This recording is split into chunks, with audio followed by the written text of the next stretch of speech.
Hello everyone. आज हम start करने जा रहे हैं इंडियन पीनल कोड से। इंडियन पीनल कोड में जो प्रोविजंस है वो हम इस वीडियो के बाद से स्टार्ट करेंगे, बट आज हम स्टार्ट करेंगे इंट्रोडक्शन से।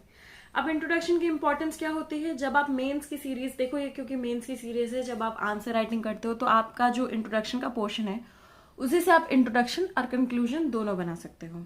तो चलिए स्टार्ट करते हैं। Introduction to IPC.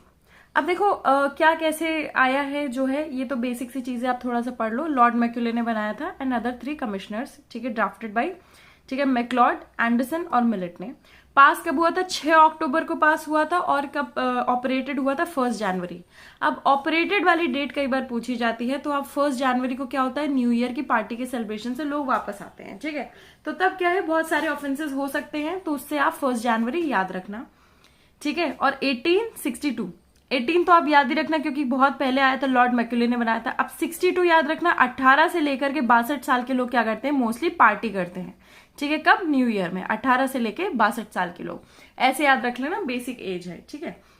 नॉर्मली क्या होता है, 18 से लेकर के 60 मान सकते हैं, बट ये क्या है? 62, ठीक है, याद रखना इतना।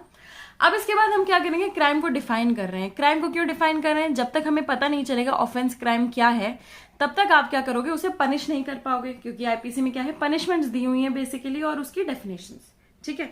तो बेंथम, ब्लैकस्टोन, स्टीफन, ऑस्टिन केनी और मिलर ने क्या किया? बताया कि ऑफेंसेस, क्राइम, ये सब क्या है। अब आपको इसकी डेफिनेशन याद रखने के लिए, क्योंकि ज्यूरिस्प्रूडेंस में ये सब पूछा जा सकता है, इसलिए देखो, जिसको ज्यूरिस्प्रूडेंस देना है वो इस पे थोड़ा फोकस कर ले, नहीं तो आप फास्ट फॉरवर्ड कर सकते हो। अब मैं आपको क्या करूंगी, कुछ वर्ड्स बताऊंगी। बेंथम ने क्या किया? ऑफेंसेस के बारे में बताया कि वही होते हैं जो लेजिस्लेटर्स ने प्रोहिबिट किए हैं, ठीक है, गुड बिहेवियर या फिर बैड रीजंस की वजह से। बेंथम ने सिंपली बता दिया, ठीक है, कि ऑफेंसेस क्या होते हैं। लेजिस्लेटर्स जो बोलेंगे वो हम करेंगे। बेंड हो गए वो, कि जो लेजिस्लेटर बोलेंगे वो हम करेंगे, ठीक है। अब आ गए ब्लैकस्टोन, ठीक है, काला पत्थर। इन्होंने क्या किया? क्राइम को डिफाइन किया, ठीक है। इन्होंने बोला कमिटेड, ओमिटेड, ठीक है। कमिटेड ओमिटेड वाली चीज 2 जगह आएगी, एक तो ब्लैकस्टोन में आएगी और एक दूसरी कहाँ आएगी? मिलर में आएगी, ठीक है। ब्लैकस्टोन, काला पत्थर, मिल गया, ठीक है। काला पत्थर मिल गया, कमीशन ओमिशन दोनों सेम चीजें बताई गई हैं, सिमिलर चीजें हैं। In violation of public law, जो कि फॉरबिड करता है या फिर कमांड करता है उसको, इसमें भी वही है।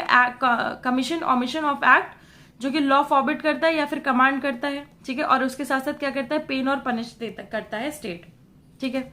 नेक्स्ट इसके बाद आ गया स्टीफन ने भी क्राइम के बारे में बताया, पर स्टीफन ने क्या किया है? एक राइट से रिलेटेड बात की है कि वायलेशन ऑफ राइट। ऊपर वाले लोगों ने क्या किया है? पीनल लॉ, पीनलाइज, लेजिस्लेशन, इन सब के बारे में बात किया गया। इन्होंने बोला है कि तुम कम्युनिटी एट लार्ज को क्या कर रहे हो? वायलेट कर रहे हो उनकी राइट। अब इसके बाद आ जाते हैं ऑस्टिन। बहुत फेमस है ये, ठीक है, जूरिस्ट। इन्होंने बोला है wrong which is pursued by sovereign और सबॉर्डिनेट। जहां सोवरेन की बात आती है वहां आप ऑस्टिन को अगर नहीं लिखोगे तो शायद आपको ज्यूरिस्प्रूडेंस का बेसिक क्रक्स जो है समझ में नहीं आया होगा, ठीक है। नेक्स्ट इसके बाद आता है केनी के बारे में। केनी, ठीक है, नॉट केनी सेबेस्टियन बट केनी। इन्होंने बोला है क्राइम जो है वो सैंक्शन इज प्यूनिटिव, ठीक है। सिंपली ये बताया गया कि क्राइम क्या है? Sanction is punitive, in no way remissible by any private but by crown alone. कौन रेमिट कर सकता है? सिर्फ क्राउन रेमिट कर सकता है, ठीक है। बस इतनी सी बात है और कुछ ऐसे याद नहीं रखना है। ऑस्टिन के बारे में देख लो, सोवरेनिटी। ब्लैकस्टोन और मिलर ने कमीशन ओमिशन के बारे में बताया, और बेंथम ने लेजिस्लेटर के बारे में झुक गए हैं वो लेजिस्लेटर के सामने। तो हमारा क्राइम वाला पोर्शन जो है कंप्लीट हो चुका है। अब इसके बाद आ जाता है क्राइम के बारे में हमें पता चल गया नेचर ऑफ क्राइम। क्राइम क्या है? क्राइम का नेचर क्या है? क्राइम जो है वो रॉन्ग अगेंस्ट सोसाइटी। अब देखो, ये वाला जो पोर्शन है ना, ये हम कंक्लूजन में लिख सकते हैं। किसमें? कंक्लूजन में, कंक्लूड करने के लिए कि क्राइम जो है it's wrong against society and it affects the sense of society, ठीक है। It affects the sense of security in a society, hence this is a good law. ये करके हम क्या कर सकते हैं? कंक्लूड कर सकते हैं, ठीक है। इंट्रोडक्शन और कंक्लूजन आपको साथ लेके चलना है। अब मैं बता देती हूँ क्राइम क्या है। वो सोसाइटी के अगेंस्ट रॉन्ग है और क्या करता है? अफेक्ट करता है सोसाइटी को। कैसे? Sense of security. मान लो आपके घर में चोरी हो गई और कुछ सामान नहीं चोरी हुआ है, पर क्या इफेक्ट हुआ है? Sense of security. एक होता है सड़क से चोरी और एक होता है आपके घर से चोरी, ठीक है। तो ये सब क्या होता है? सेंस ऑफ सिक्योरिटी आपके इफेक्ट करता है। इसलिए क्या होता है, इसमें बड़े बड़े लॉज लगते हैं, ज्यादा पनिशमेंट होती है इनकी, ठीक है। रास्ते से चोरी करना, किसी घर से चोरी करना, मान लो कुछ नहीं मिला है, तब भी क्या होगा? आपका हाउस ब्रेकिंग हुई है और आपको पनिशमेंट बड़ी मिलेगी, ठीक है। 10 it is the duty of the state to bring the criminal to justice and ensure peace in society, ठीक है। क्या है? ड्यूटी है स्टेट की to bring the criminal to justice and ensure peace in society. Society को peace पे लाने का स्टेट का ड्यूटी है। क्यों? क्योंकि वी आर टैक्स पेयर्स। अब हम चलते हैं सबसे इंपॉर्टेंट पोर्शन पे, जो कि बात करता है एलिमेंट्स ऑफ क्राइम। पहला एलिमेंट क्या है? ह्यूमन बीइंग, इंसान के अगेंस्ट ही होना चाहिए, ये भी डिफाइंड है, ठीक है, आईपीसी में। इविल इंटेंशन, ठीक है, इविल इंटेंशन होने चाहिए। एक्ट और ओमिशन, अब उस इंटेंशन के टूवर्ड्स कोई एक्ट होना चाहिए। और थर्ड क्या है? इंजरी टू अनदर, ठीक है, कोई ना कोई इंजरी होनी चाहिए, लीगल बॉडी, कोई ना कोई इंजरी होनी चाहिए, ठीक है, इतना हमें पता चल गया है। अब हम इसमें दो चीजों के बारे में बात करेंगे, पहला है मेंस रिया और दूसरा है एक्टस रिया, ठीक है, मेंस रिया और दूसरा है एक्टस रियस। अब मेंस रिया क्या है? मेंस रिया मेंटल इंटेंशन है, ठीक है, इविल इंटेंशन है। अब इसमें आप ये याद रख लो, एक्टस नॉन फैसिट रियम निसी मेंसिट रिया, ठीक है, ये है लैटिन मैक्सिम है, इसको याद रखना बहुत बहुत ज्यादा जरूरी है। अब मैं इसको आपको याद करा देती हूँ। एक्टस, एक्ट नहीं फैसिलिटेट रियम, ऐसे याद कर लो, एक्टस नॉन फैसिट रियम निसी मेंसिट रिया, ठीक है।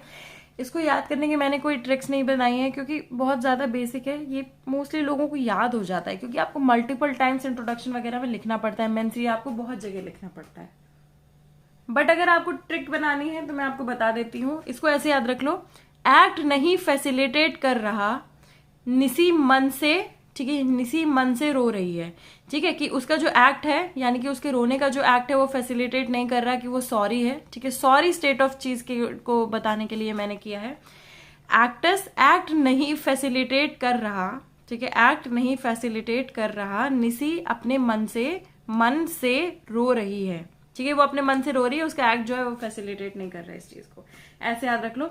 अब इसका क्या है ये meaning? The act itself does not constitute the offence, ठीक है, एक्ट जो है वो अकेले कॉन्स्टिट्यूट नहीं करता है, वैसे ये है, एक्ट जो है वो अकेले कॉन्स्टिट्यूट नहीं करता है, आपका जो मन है वो भी होना चाहिए, ठीक है। Crime is dependent upon certain mental condition, for every criminal liability there must be a voluntarily act, ठीक है, वॉलंटरली कहाँ पे डिफाइंड है? सेक्शन नंबर 39 में डिफाइंड है, ठीक है। और भी चीजें हैं, the intent and act must concur to constitute a crime, the responsibility in crime is dependent on doing a wilful and voluntary act with a particular intent behind that, ठीक है, कोई भी आप एक्ट कर रहे हो उसके पीछे एक पर्टिकुलर इंटेंशन होना चाहिए। अब डिफरेंट केस लॉज है, उसमें मेंस रिया के बारे में आपको बताया गया है, ठीक है। सबसे पहला जो केस लॉ है मैंने शॉर्ट में आपको बता दिया है, सबसे पहला केस लॉ है शिराज वर्सेस जुरिज्म, ठीक है। इसमें क्या है? In every statute mens rea is to be implied, implied के बारे में बताया गया कि ठीक है यार, मेंस रिया जो है इम्प्लाइड है, जहां पे लगेगा नहीं वहां पे जो है लेजिस्लेटर्स खुद से डिफाइन कर देंगे कि भैया यहाँ पे मेंस रिया नहीं लगेगा, ठीक है। फॉर एग्जाम्पल स्ट्रिक्ट और एब्सोल्यूट लाइबिलिटी, ठीक है, कि यहाँ पे इंटेंशन वगैरह नहीं लगेगा, तुम पैसा दो, तुम लाइबल हो तो लाइबल हो, ठीक है। नेक्स्ट केस आ गया आर वर्सेस प्रिंस, बहुत ही फेमस केस है, इसमें डिस्टिंक्शन बनाया गया मैलम प्रोहिबिटम और मैलम इन से, ठीक है। मैलम प्रोहिबिटम और मैलम इन से के बारे में क्या है कि अगर यहाँ पे मेंस रिया है, दोनों में मेंस रिया है और दोनों में कन्विक्शन है, तो क्या होगा? मेंस रिया नहीं है तो कन्विक्शन होगा, तो भी कन्विक्शन होगा, ठीक है। अब इसमें क्या है? मेंस रिया नहीं है तो कन्विक्शन नहीं होगा। एक बार मैं आपको ये फिर से करेक्ट कर देती हूँ, मैलम प्रोहिबिटम, ठीक है, प्रोहिबिट है, ठीक है, तो क्या होगा? अगर मैलम प्रोहिबिटम की अगर मेंस रिया नहीं है तो फिर कन्विक्शन नहीं होगा। मैलम इनसे क्या है? अगर इसमें मेंस रिया नहीं है तो भी कन्विक्शन होगा, तो किससे इसको वो रिलेट कर सकते हैं? स्ट्रिक्ट लाइबिलिटी से, ठीक है। एक बार मैं आपको बता देती हूँ अच्छे से इस बारे में कि देखो, the court drew a distinction between acts that were themselves innocent but were made punishable by statute, ठीक है, जैसे मैलम प्रोहिबिटम है, and acts which were intrinsically wrong, ये क्या है? ये बहुत ज्यादा गलत है, तो इसमें मेंटल उसको नहीं देखा जा सकता है, ठीक है, इसीलिए इसमें क्या है? डिस्टिंक्शन बनाया गया। नेक्स्ट क्या? क्वीन वर्सेस टॉल्सन, उन्होंने बोला जनरल रूल बता दिया, क्वीन है पहले आई थी तो जनरल रूल ही बताएंगे, एक्सेप्शंस तो आगे आने वाले लोग बताएंगे, तो वही है क्वीन वर्सेस टॉल्सन में उन्होंने जनरल रूल बता दिया, गिल्टी माइंड है, गिल्टी माइंड लगेगा तभी ऑफेंस होगा। नेक्स्ट इसके बाद आते हैं ब्रेंड वर्सेस वुड, ठीक है, लकड़ी, उन्होंने भी सेम चीज बताया। नेक्स्ट इसके बाद आते हैं state of Maharashtra versus MH George, ठीक है, अब दोनों जगह मैंने एमएच लिखा है, ये महाराष्ट्र जॉर्ज नहीं है, state of Maharashtra versus MH George. इसमें इन्होंने क्या बोला है? देखो हेयर स्टैट्यूट में क्या है, जो मेंस रिया है वो इम्प्लाइड किया जाता है, और स्टैट्यूट को क्लियरली रूल आउट करना होगा मेंस रिया, ठीक है, as a constituent part, then only वो रूल आउट होगा, अदरवाइज उसको क्या है? इम्प्लाई किया जाएगा। वैसे ही सेक्शन 6 पॉइंट में क्या है? Nathulal versus state of MP, इन्होंने क्या किया? Mains rea is necessary, simply बता दिया मेंस रिया जो है वो नेसेसरी है, इधर उधर नहीं जाना है, ठीक है।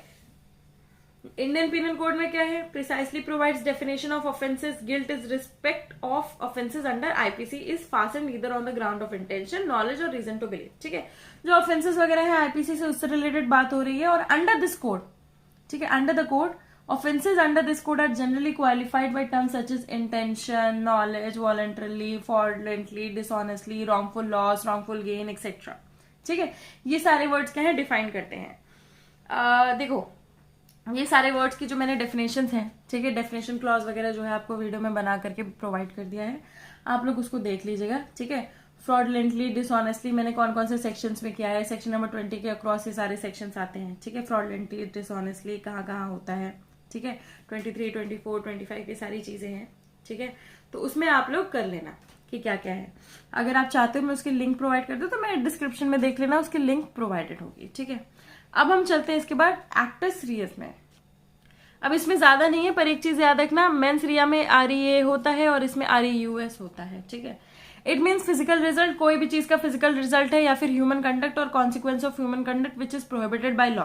ठीक है, अब देखो आप दो चीजों में डिफाइन कर सकते हो कि मेंस रिया हो गया इंटेंजिबल और एक्टस रिया हो गया टैंजिबल। ठीक है, आप देख सकते हो, समझ सकते हो, परख सकते हो, ठीक है, छू सकते हो।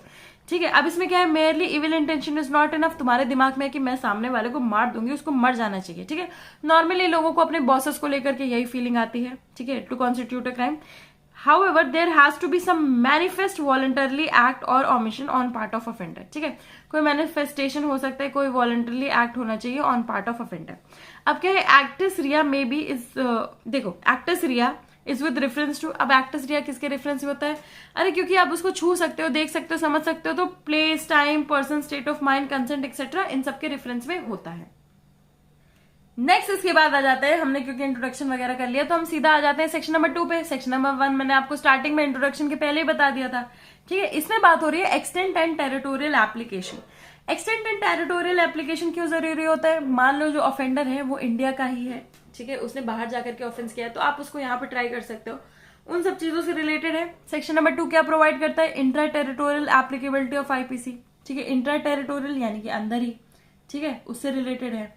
तो इसमें क्या है, अगर ऑफेंस जो है committed with in India but out, या फिर क्या है आउटसाइड इंडिया कमिट किया गया है बट अफेक्टेड इनसाइड इंडिया। ठीक है, डायरेक्ट इफेक्ट होना चाहिए, ये नहीं होना चाहिए कि इनडायरेक्ट इफेक्ट है। नेक्स्ट इसके बाद क्या है, इसमें केस लॉ है Mubarak Ali Ahmad versus state of Bombay. इन्होंने बोला है कि corporeal punishment, presence of offender is not required, कि जरूरी नहीं है तुम यहाँ पे हो सकता है तुम वहां से क्या करो, कुछ मालवेयर फंक्शन करो, डिसफंक्शन करो, उसकी वजह से क्या है कंप्यूटर रिलेटेड इश्यूज यहाँ पे इंडिया में हो जाए, तो वो भी इसमें कवर्ड है, इंट्रा टेरिटोरियल। ठीक है, इंडिया के अंदर। नेक्स्ट इसके बाद 3 और 4 किस बारे में बात करता है, एक्स्ट्रा टेरिटोरियल के बारे में बात करता है, एप्लीकेशन ऑफ दिस सेक्शन। ठीक है, अब एक्स्ट्रा टेरिटोरियल में क्या डिस्कस किया जाता है, सेक्शन नंबर 3 हम कर लेते हैं और सेक्शन नंबर 4 जल्दी जल्दी कर लेते हैं तो ये कंप्लीट हो जाएगा। 3 में क्या है कि पर्सन जो है should have committed act outside India which if committed with in India would be punishable. ठीक है, जो पर्सन है उसने क्या किया, इंडिया के बाहर कोई एक्ट किया है, ठीक है, और अगर वो इंडिया में करता तो वो क्या होता, पनिशेबल होता। हालांकि वो क्या होना चाहिए, सिटीजन ऑफ इंडिया होना चाहिए। ठीक है, सिटीजन ऑफ इंडिया, ये बहुत जरूरी है। नेक्स्ट क्या है, person is liable under some Indian law. Person जो है ही is liable under some Indian law to be tried in India for that offence. कोई इंडियन लॉ से रिलेटेड है, ठीक है, तो क्या है उसको तब भी पनिश किया जाएगा। तो इतना हमारा क्या हो गया, सेक्शन नंबर 3 हो गया। ठीक है, section number 3 it provides that an act constituting an offence in India shall also be an offence when committed outside India. ठीक है, if any person liable under Indian law does an act in a foreign country which is not an offence in that country but is an offence in India, he may be prosecuted in India. Foreign में वो offence नहीं है, India में वो offence है, तो तुम India आओगे तो तुमको धर लिया जाएगा। ठीक है, this section gives the jurisdiction to Indian courts to try any person for offences committed beyond India as though it had been committed in India. समझ में आ गया इतना। नेक्स्ट इसके बाद क्या है, सेक्शन नंबर 4। सेक्शन नंबर 4 मैंने शॉर्ट में लिख दिया, बट देखो इसमें क्या है, it provides for extension of court to extra territorial offence. 3 क्या हो गया, एक्स्ट्रा टेरिटोरियल, ये क्या है, ये क्या है, इसका एक्सटेंशन ही है। ठीक है, it provides that the provision of this code apply also to any offence committed by, किसने कमिट किया है, एनी सिटीजन। ठीक है, any citizen of India in any place without and beyond India. ये क्या हो गया, सिटीजन हो गया। ठीक है, उसने कहीं भी किया है। नेक्स्ट इसके बाद क्या, एनी पर्सन जिसने इंडियन शिप में किया है, शिप एयरक्राफ्ट जो है वो इंडिया में रजिस्टर्ड है, उसने किया है। ठीक है, ये हो गया सिटीजन, ये हो गया कोई भी। ठीक है, एनी। ठीक है, और ये क्या है, एनी पर्सन, कोई भी पर्सन जिसने क्या किया है इन एनी प्लेस, किसी भी जगह पे किया है without and beyond India committing offence targeting a computer resource located in India. ठीक है, इसमें तो यही बोला है ऊपर वाले में 3 में कि पर्सन है, सिटीजन है कमिट किया है इंडिया के बाहर। इसमें क्या है, कोई सिटीजन है कमिट किया है कुछ ऐसी चीज जो इंडियन लॉ से रिलेटेड है, तो ये समझ में आ गया। इसमें क्या है, सिटीजन है उसने कहीं भी किया है, तो ये 3 से रिलेटेड हो गया फर्स्ट वाला तो। बट सेकंड वाला क्या है, कोई भी इंसान है उसने क्या किया है, शिप एयरक्राफ्ट इंडिया में रजिस्टर्ड है या फिर कंप्यूटर रिसोर्सेज जो कि इंडिया में लोकेटेड है उससे रिलेटेड किया है। तो ये क्या हो गया, आपको समझ में आ गया कि ये एक्सटेंशन क्यों है। फर्स्ट वाला तो सिमिलर है, सेकंड और थर्ड जो है वो डिफरेंट है। ठीक है, शिप एयरक्राफ्ट और कंप्यूटर बना दो, आपको इमेजिनेशन में समझ में आ जाएगा। तो आई होप आपको ये वाला पोर्शन समझ में आया हो। अगर कोई डाउट रह जाता है तो प्लीज आप मुझे कमेंट करके बताओ, और अगर ये वीडियो आपको अच्छा लगता है तो please do like share and comment. ठीक है, इस चीज से रिलेटेड यानी कि इस पोर्शन से रिलेटेड सबसे ज्यादा क्वेश्चन जो आए हैं वो है what is meant by mens rea. ठीक है, explain the dictum actus non facit reum nisi mens sit rea. ये सारे क्वेश्चंस जो है वो आए हैं, और ज्यादा क्वेश्चंस नहीं आए हैं। और काफी सारे जुडिशरी, मेनली यूपी जुडिशरी में सबसे ज्यादा क्वेश्चंस आए हैं, हरियाणा जुडिशरी में से रिलेटेड सबसे ज्यादा क्वेश्चन आए हैं। तो आई होप अगर आप इन जुडिशरी के लिए प्रिपेयर कर रहे हो, डीजीएस में भी आए हैं, ठीक है, ऐसा नहीं है नहीं आए हैं, इन जुडिशरी के लिए प्रिपेयर कर रहे हो तो प्लीज आप अच्छे से प्रिपेयर करना। साथ ही साथ आप distinction between intention, knowledge, motive ये सब भी करना। ये मैं आपको बताऊंगी, ऐसा नहीं है मैं नहीं बताऊंगी, आगे बताऊंगी। ठीक है, तो कर लेना। तब तक के लिए चलते हैं। Please do like share comment and please do subscribe. Thank you.